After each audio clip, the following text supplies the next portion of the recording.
I'll never forget that first day at pit. Me and my father worked a 72-hour shift, and then we walked home 43 miles through snow in his bare feet, huddled inside his clothes made out of old sacks.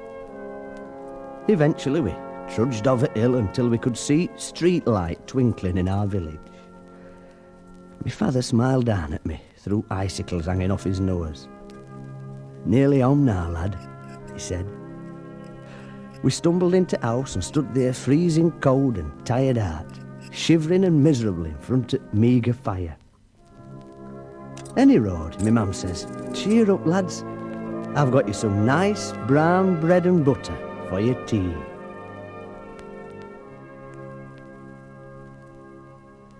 My father went crackers.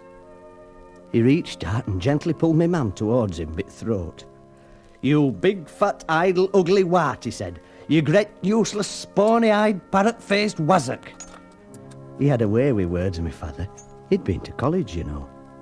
"You've been out playing bingo all afternoon instead of getting some proper snap ready for me and this lad," he explained to me poor little purple-faced mum. Then turning to me, he said, "Arthur." He could never remember my name. "Here's A for crown. Nip down to Chipoil and get us a nice piece raddock for us tea. Man cannot live by bread alone." He were a right day to me father. He said as our working folk should have some dignity and pride and self-respect, and as how they should come home to somewhat warm and cheerful.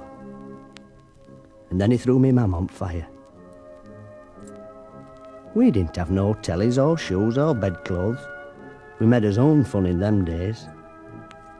Do you know, when I were a lad, you could get a tram down into town, buy 3 new suits and an overcoat, 4 pair of good boots, go and see George Formby at Palace Theatre, get blind drunk, have some steak and chips, bunch of bananas and 3 stone of monkey nuts, and still have change out in a farthing.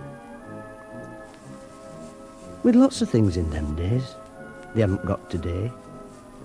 Rickets, diphtheria, Hitler, and by we did look well going to school with no backside in his trousers and all his little heads painted purple because we had ringworm.